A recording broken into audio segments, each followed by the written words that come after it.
Não, mas ele tocou é importante, a taipa é o que caracteriza o nosso, o que foi pensado como patrimônio no Brasil, né? E o Sítio Mirim é de taipa, e a Sica é de taipa, a Capela de São Miguel é de taipa, só que são diferentes taipas. Tem a taipa de mão, taipa de pilão, taipa de tabique, enfim. Depois, se vocês quiserem, eu até gostei da pergunta do escolar, da provocação. E, na verdade, pegando também o seu momento, a gente fala o que é patrimônio, mas o que não é patrimônio? Espera, só pegar uma carona aqui na pergunta só, porque é o mesmo. Ao invés de me esclarecer, vocês me confundiram bastante, bem mais tranquilo do que era patrimônio. Na minha cabeça, são bens materiais. A partir do momento que entra em material, a gente fica bem mais confuso, porque amplia demais.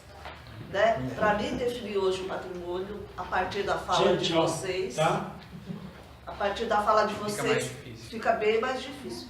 E ao juntar patrimônio e cultura, patrimônio cultural, complica mais ainda e amplia mais ainda, né?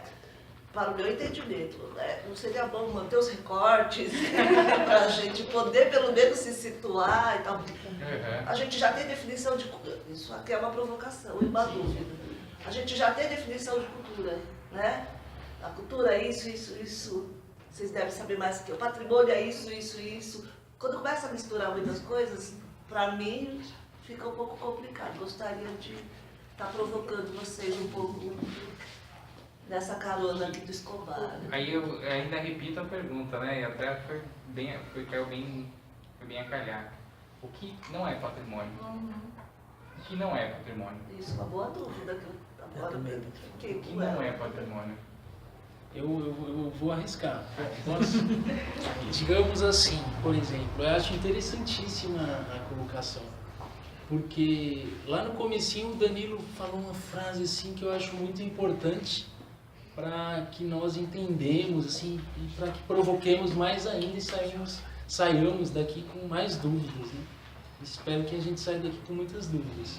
Ele falou assim, o patrimônio ele é narrativa, né? Por que é uma narrativa? Aqui acho que todo mundo conhece a Capela de São Miguel. Né? Acho que todo mundo, né? Primeira vez que isso acontece, né? Geralmente a gente fala fora, né? É bem legal, né? A gente fala, que capela, onde? Que lugar? Uma capela, ela foi o primeiro bem, a primeira edificação a ser tombada em todo o estado de São Paulo, lá em 1937, né? Ou 36. Em 33 que começa os estudos na época. Mas o tombamento é 36, muito. Né? Desculpa cortar. A informação que eu sempre soube é que a capela foi a segunda, que a primeira teria sido pátio do colégio, não? Não. Isso é legal demais. Isso é legal. Ótimo, é nosso primeiro patrimônio. Isso é legal demais. Quer terminar o raciocínio? Desculpa. Não, faz um parênteses. Então, que a gente tem uma noção de que o centro é mais antigo, inclusive arquitetonicamente, do que as periferias. E o centro não é mais antigo que as periferias. A Capela de São Miguel é bem mais, o ponto mais antigo da cidade. E o Sítio Mirim é uma das... Né, não sei se a gente pode chamar o Sítio Mirim de casa agora, mas é uma das casas mais antigas da cidade. Então, onde que é o centro, né?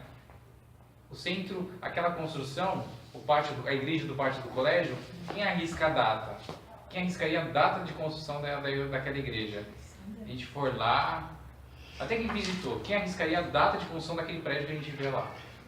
Levando-se em conta, vou falar assim, em detalhe, formado em história, mas sujeito a erros, né, até por conta dos estudos que a gente vai fazendo. Mas levando-se em conta que aqui, as referências que eu sempre soube, é que aqui é anterior. Aliás, que o pátio do colégio é anterior à construção da capela. E a capela é de 1622, oficialmente, né? Eu vou falar assim, não, então o pátio do colégio é anterior a isso, né? 1580.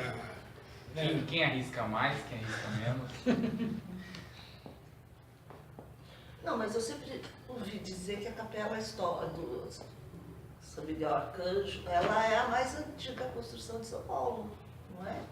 Ela é a mais antiga, uma das mais antigas, é a mais antiga construção. E o que o Danilo está colocando é assim, ela é a mais antiga e ela é uma das construções que mais, que menos se modificou ao longo do tempo. Entendeu? E a parte do colégio, aí vocês podem contar conta para 1.400, parte do colégio. Quem quiser chutar mais, eu vou chutar. Pode. Para criar, não, aqui é legal criar polêmica. Eu não vou chutar porque eu tinha a data do pátio do colégio, até porque eu tenho um livro, um caso que me diz, não sei se é verdade, né? Se você leu no livro, desconfie. Tá, mas é essa, né? Não sabia que ia surgir a questão aqui agora. Não, Flávio, se Não você fez teria lição de nada de casa, olhar. né? Flávio fez lição de casa, né? A parte do colégio, a igreja, a construção ali, aquela conformação, é de 1952. Ou seja, ela tem só 60 aninhos. Enquanto a igreja aqui, a de São Miguel, ela tem lá seus 400 anos. Escuta, mas Aqui, e o colégio? E o colégio que deu origem à Fundação de São Paulo não era ali? Ele foi destruído, era ali, mas ele foi destruído. E para fechar o parênteses do Danilo e voltar a ele depois, isso que o Danilo está colocando é uma provocação muito interessante, porque ele está falando o quê? Que aquela edificação não é a edificação original, né, como a gente lê nos livros. E se a gente for lá, enquanto visitante, é o que vamos apresentar, né? Aquilo que está lá é uma reconstrução. Aí a gente vai falar, tinha que ser no Brasil, né? Aquela mentalidade nossa. Não, tinha que ser no Brasil. Eu já ouvi isso, muitas pessoas falarem, reproduzirem essa frase, né? Não, se fosse lá na Europa tem castelo de 500 anos, está lá o castelo. Não tem aqueles castelos medievais com torres que chegam a quase, né, 100 metros, 200. Aqueles castelos europeus também são reconstruções. O castelo medieval europeu, originário, ele era do tamanho de um casarão que a gente conhece hoje aqui em São Paulo. E aí, nas reconstruções que eles fazem, né, posteriormente, no século XIX, século XX, eles vão construir o quê? Muito maior para se criar a narrativa. E aí, voltando àquela relação entre patrimônio e narrativa, quando você olha, por exemplo, aquele castelo medieval, você fala, nossa, eu nunca percebi que a Idade Média era tão imponente assim, né? Olha essas igrejas e tal. Mas são reconstruções.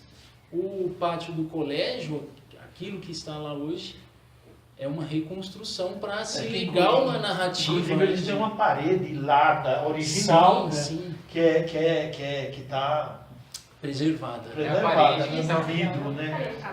É a parede que talvez, por acidente, sobrou lá.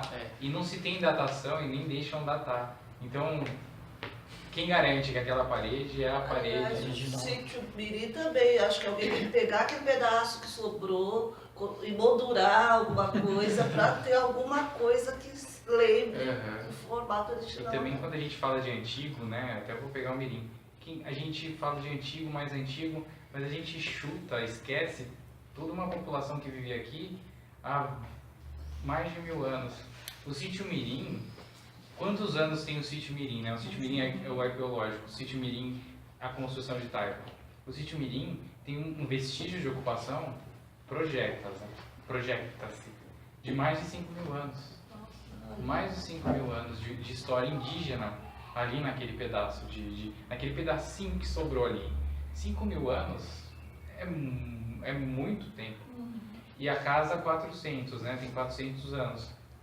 E a narrativa não começa daqui, né? A gente conta a história de São Paulo, conta-se do pátio do colégio e conta-se lá daquela escola que foi criada, mas na verdade o Brasil nasce, começa a nascer, uma coisa até legal de se falar, começa a nascer a noção de Brasil, não que tenha nascido só aqui na Zona Leste, mas ele começa a nascer na Zona Leste. passa pela Zona Leste, né? Não, ele não passa, ele começa a nascer mesmo. Ele está nascendo, é aqui na Zona Leste. Porque é aqui que, assim, aquele ponto, aquele mítico ponto de encontro em que o jesuíta vai encontrar vai atrás do índio e começa a mesclar-se, né? Junta com a tribo de João Ramalho, que já... Até outra coisa interessante, a gente começa a contar a história de São Paulo dos jesuítas, sendo que já tinha ocupação aqui, já tinha português, já tinham casamentos mestiços. Então, qual é o nosso referencial da história? Eu até brinco quando eu vou para a escola conversar com a molecada do ensino médio, até a molecadinha nova, né? Para fazer um exercício do que tinha antes aqui, né? A gente pensar o que tinha antes aqui. Ah, que há muito tempo, o que tinha? Aí começa a imaginar, talvez tinha um lampião de gás, ou tinha um lampião de gás, tinha alguém de terno e gravata passando por aqui, aí talvez passava uma carroça, talvez tinha uma aldeia indígena, tinha uma oca, e a gente fica nisso, e a gente esquece, né? Vai esquecendo que tinha a nossa paleofauna, como a gente chama, né? Os animais pré-históricos, preguiça gigante, e a gente esquece que aqui passou dinossauro e que a água que a gente bebe já passou pelo corpo de dinossauro, de preguiça gigante, de tudo. A gente tem que é aquele exercício, a gente tem que recortar, a gente tem que fazer aquele exercício de recorte para a gente se situar no mundo, para a gente conseguir se situar, né? Não era mais fácil o patrimônio ser só histórico, ser só a edificação, ser só o monumento, né? Ser aquela coisa tangível, bela, tangível, grande, tocável, mas isso entra em crise porque o patrimônio ele é um instrumento do bem, mas do mal. Ele é usado para legitimar uma história.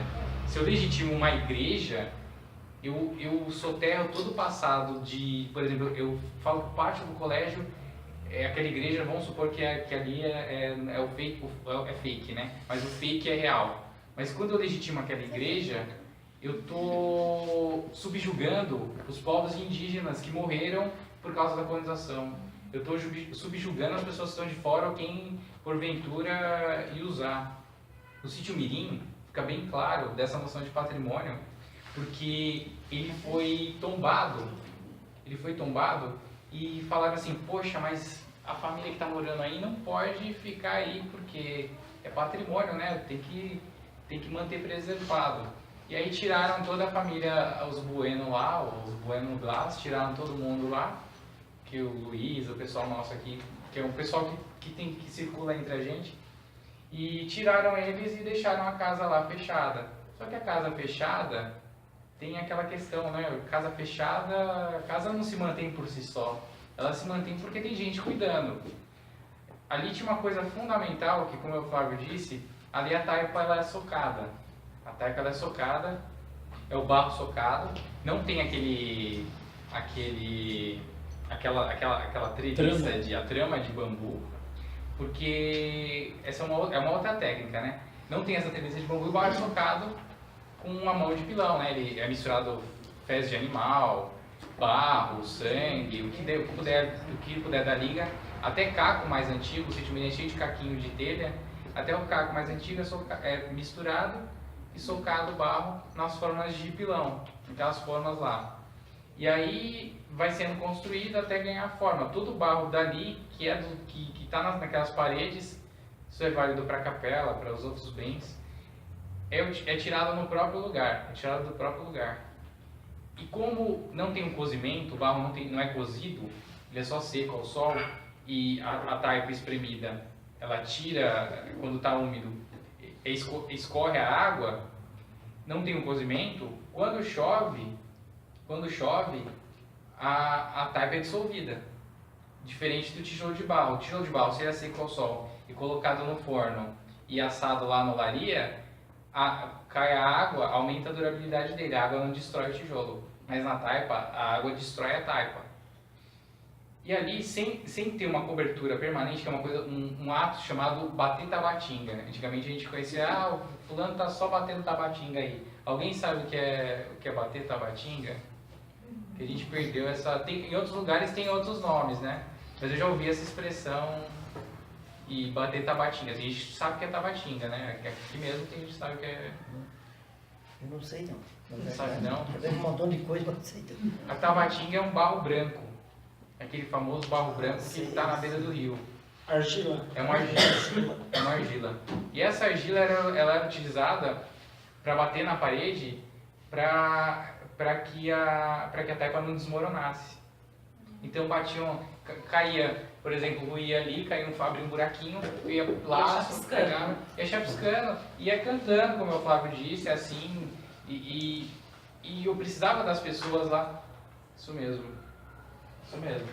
Quando ia desmoronando a taipa, ia lá, batia a tabatinga e a construção se mantinha. Eu tinha que manter o telhado. O sítio Mirim ele tem uma solução arquitetônica diferente, porque não foi usado prego para pregar. A construção desse tipo não usava prego, era só encaixe de madeira. E o telhado, quem conseguiu sustentar o telhado foi alguém fora do comum, porque o telhado ele não tinha sustentação nenhuma para se manter. Era a própria estrutura da casa que segurava o telhado, segurava as vigas do telhado. Deixa eu...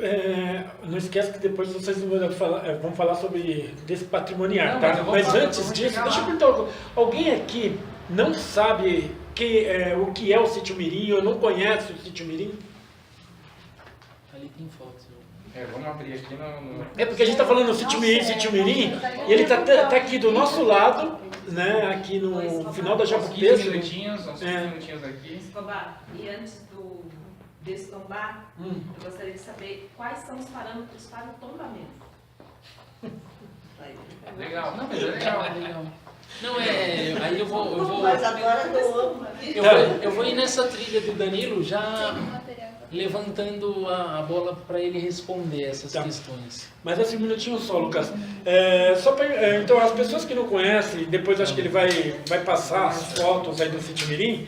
Gente, ele está muito próximo aqui. A gente entra aqui na Assis Ribeiro. Anda o que? Acho que 1 quilômetro e meio na Assis Ribeiro, quando sai da Jacopêssego, ali ó.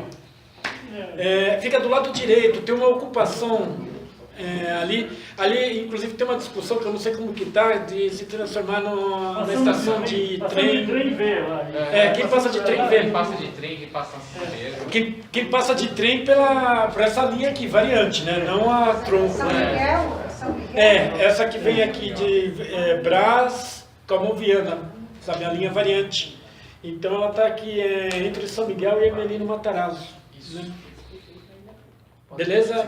Marion, Marion, né? Bater tabatinga. E aí tinha que bater a tabatinga e o telhado tinha que ser mantido ali. E aí você tira as pessoas dali, você tira quem está morando ali, você acha que a construção vai ficar em pé? Ela não fica em pé, porque precisava de alguém conservando, mantendo a construção aberta, reconstruindo continuamente. E aí a construção começou, o telhado desmoronou, as paredes começaram a desmoronar, e quando você não bate a tabatinga, quando você não tem o telhado, a água ela começa a dissolver a taipa. E aí culminou com o abandono. O Sítio Mirim foi restaurado 3 vezes. Ele já foi restaurado 3 vezes. E está lá em ruína. Até porque eu lembro que eu já estive lá algumas vezes, e em um dado momento eu observei o seguinte, que inclusive teve situações em que eles remendaram com cimento.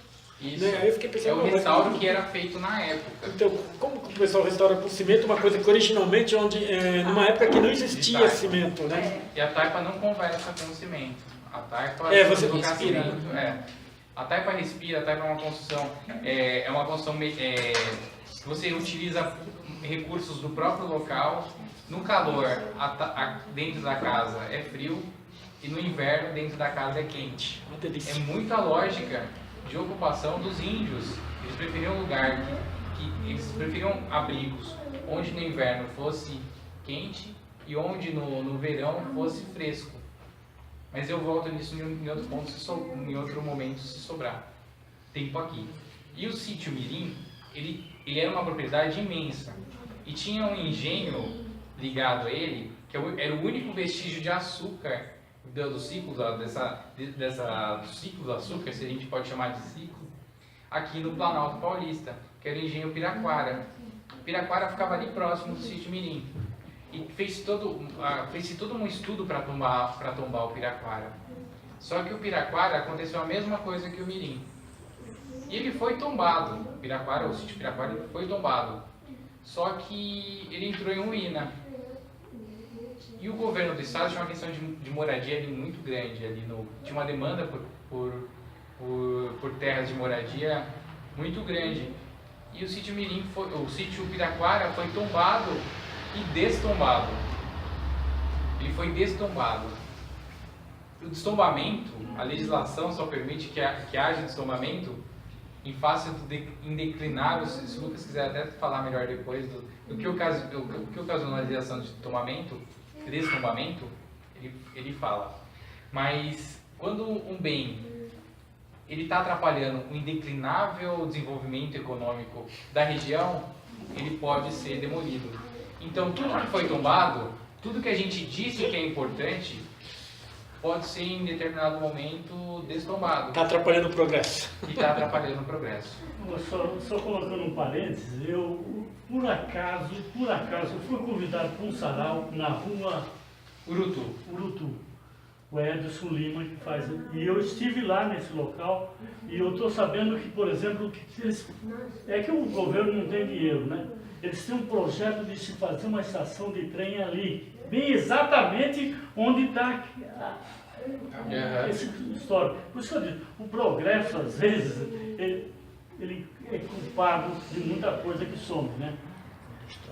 Aquilo ali, se o governo tivesse dinheiro para fazer aquela estação, eles iam fazer exatamente ali, porque a Urutu fica muito aqui embaixo. É questão de 50 metros para lá, já tem essa parte histórica, né?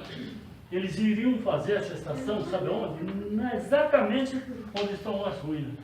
É por isso que eu estive lá, e inclusive esse sarau Urutu, ele surgiu com uma prova de manifestação do povo contra a ideia de se fazer uma estação ali.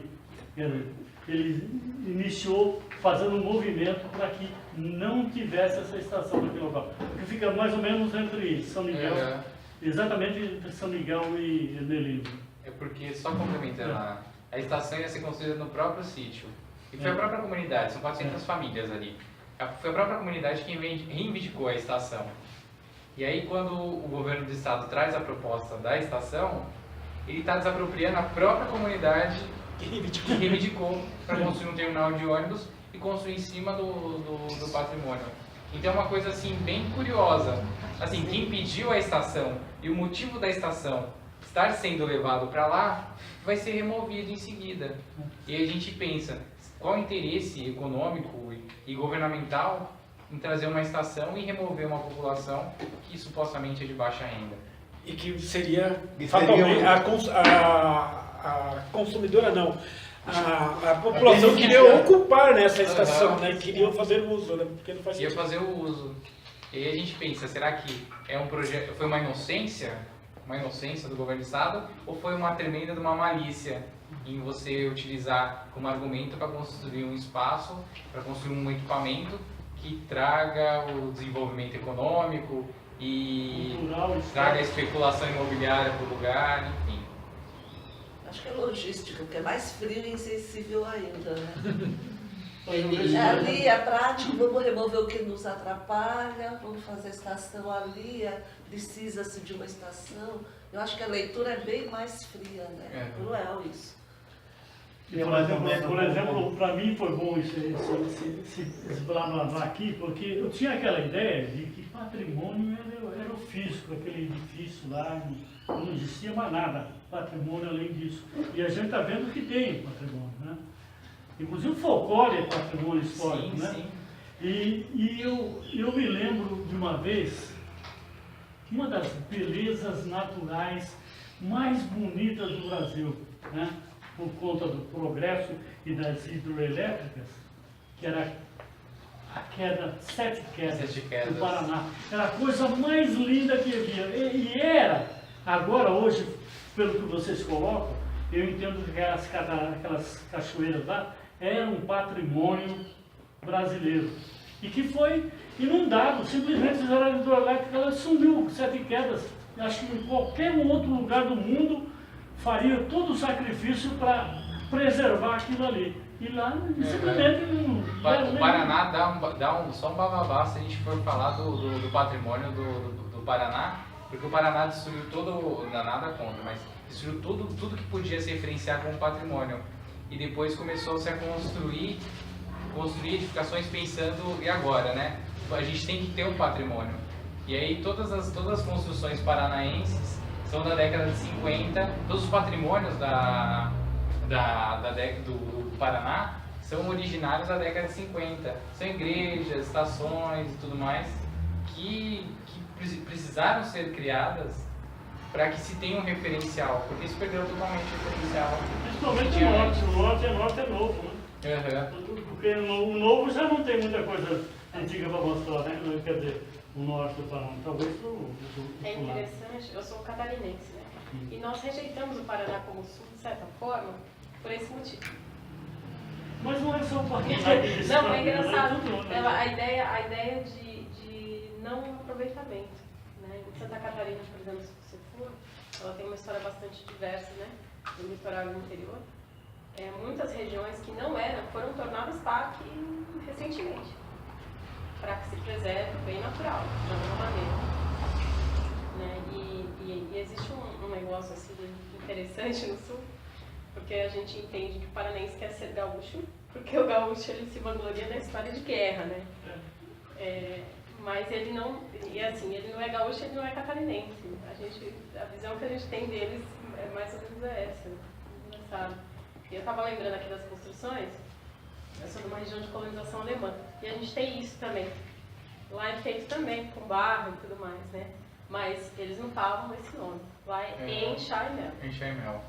Né? Eles jamais admitiriam que estão usando uma técnica europeia, mas que foi adaptada, né? Para uma situação local, né? Mas isso ninguém conta. É chique, né? E a gente tem um problema também que lá é tudo queimado. Aqui acontece um pouco isso, né? De repente um centro cultural foi queimado misteriosamente, pegou fogo porque suas instalações eram antigas, né? Nossa. Ou uma favela pega fogo porque o povo é ruim, ou porque o povo fez uma ligação elétrica clandestina. Então, esse é sempre um motivo, né? No sul a gente tem muito isso também. A Vila da Paz em Itaquera que eu diga, né? Quantos incêndios ela enfrentou no pré-estádio? De repente, toda semana tinha estourava um curto-circuito, um botijão estourado. Então, tem um pesquisador americano que ele estudou essa questão dos incêndios. E aí, principalmente na Índia, ele foi lá investigar como que ocorriam esses incêndios. E aí tinha uma narrativa oficial, né, que os incêndios eram curtos, mas ele conseguiu presenciar e conseguiu conversar com os incendiadores. Isso é bem legal. Ecologia de Favelas, o nome do livro. E eles enfiavam o gato no piche e tacavam fogo no gato, o gato saía incendiando. Ou o rato. Era o método que eles usavam para incendiar ou sobrecarregava, ou sobrecarregava os fios. Aí tem toda a história. A gente está numa roda de provocações, né? Teve no ano passado um trabalho, provocação de uma faculdade, até a Escola da Cidade, que é uma faculdade de arquitetura.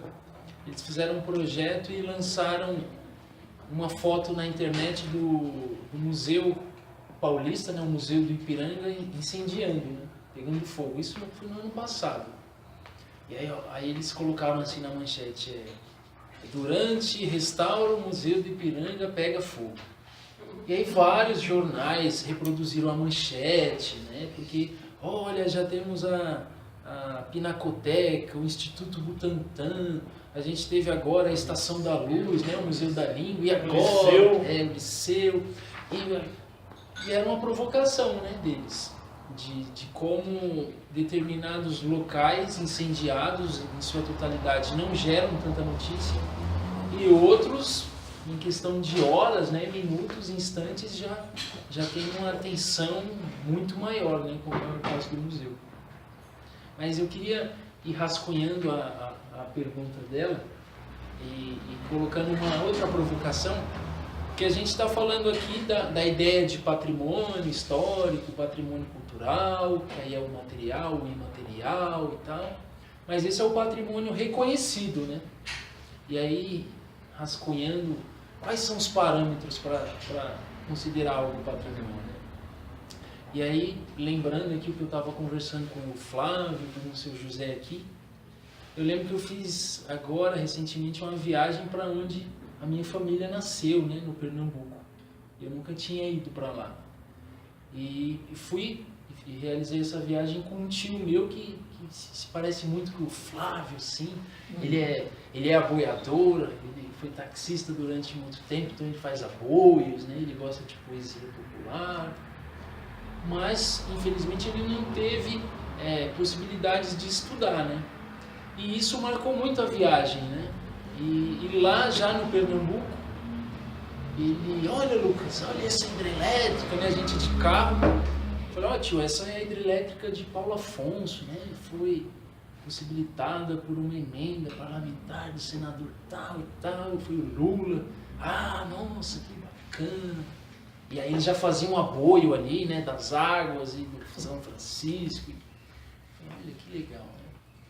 E aí a gente foi para uma cachoeira lá, para uma bica, e aí, hora ou outra, eu falava alguma coisa, né, de um escritor, ou da própria cidade, né, contava uma história, e ele fazia um aboio, né, ele falou, nossa, né, esse meu tio, ele infelizmente não teve as possibilidades que hoje eu tenho, né, de poder estudar, de poder estar aqui, de ler, de ir no teatro. Na época era muito caro, né? A gente não tinha o costume.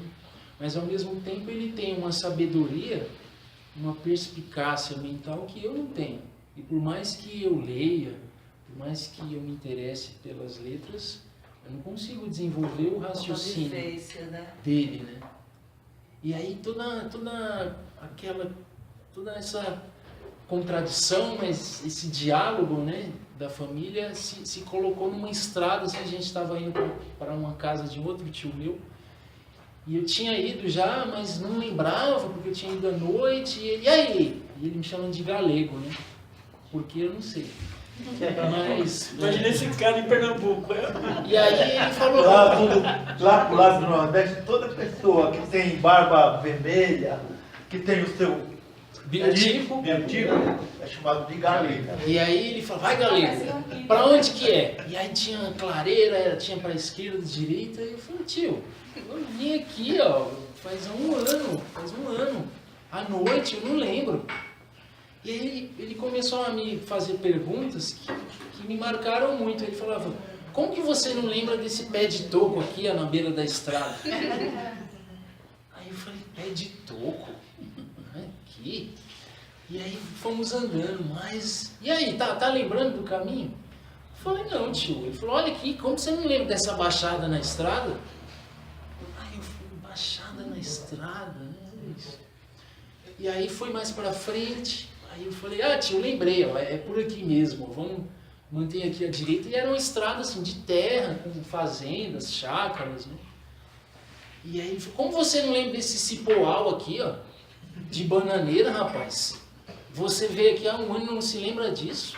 Eu falei, nossa, né? Lembrando de um cipoal de bananeira. Eu falei, não, tio, eu tô esperando um prédio, né? Uma esquina, uma placa assim, lombada. Aí sim.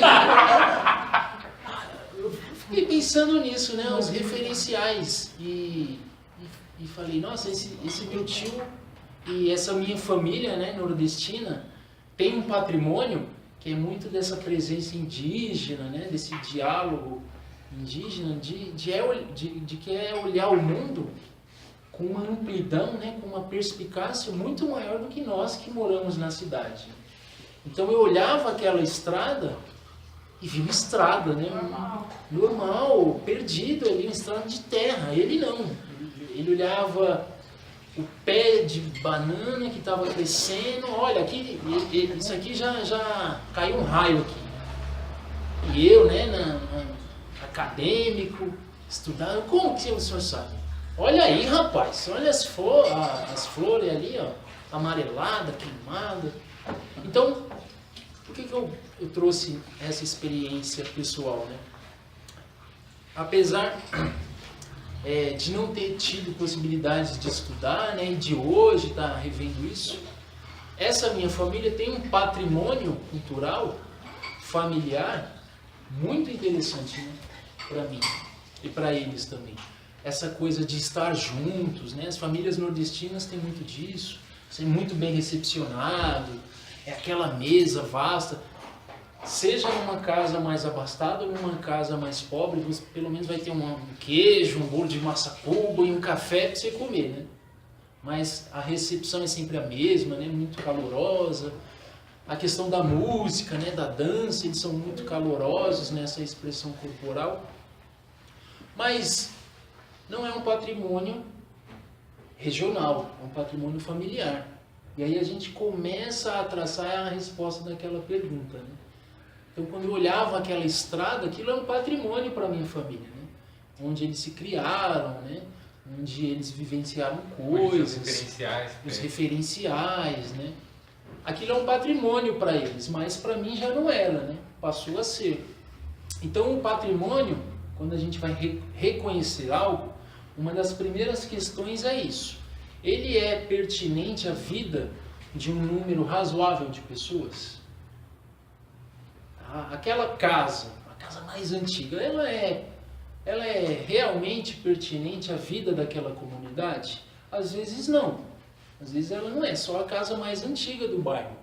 E se ela demolir, se ela for demolida, aliás, vai se perder um referencial, mas não vai se perder um referencial cultural de uma grande comunidade, né? Um caso muito curioso aconteceu lá no meu bairro, que é o bairro vizinho Itaquera, né? Hoje a gente tem alguns casarões, né? A gente tem igrejas, a gente tem parques, né? Mas o patrimônio edificado mais importante do bairro, que as pessoas ainda hoje mais contam histórias sobre ele, mais falam sobre ele, mais se rememoram, eu ia lá, nossa, eu lembro de lá, é o patrimônio que foi demolido em 2004. Não existe mais fisicamente. É a estação ferroviária de Itaquera. Por que eu estou trazendo esses exemplos, né? A estação de Itaquera, ela não foi tombada, né? Não houve nenhuma articulação da comunidade para tombá-la. E aí, em 2004, para receber a ampliação do que é a Radial Leste, ela teve que ser demolida. Mas ela era um referencial cultural, paisagístico, né? Da vida das pessoas. Por isso, ainda hoje as pessoas falam, sabe a praça que é em frente à antiga estação? Sei onde é. Sabe a estrada que é hoje que era a estação de Itaquera? Sei onde é. Espera lá. Isso ocorre muito, assim, em várias cidades. A estação, ela era um patrimônio. Ela poderia ter sido tombada, né? Mas por uma série de interesses políticos, urbanos, ela não foi.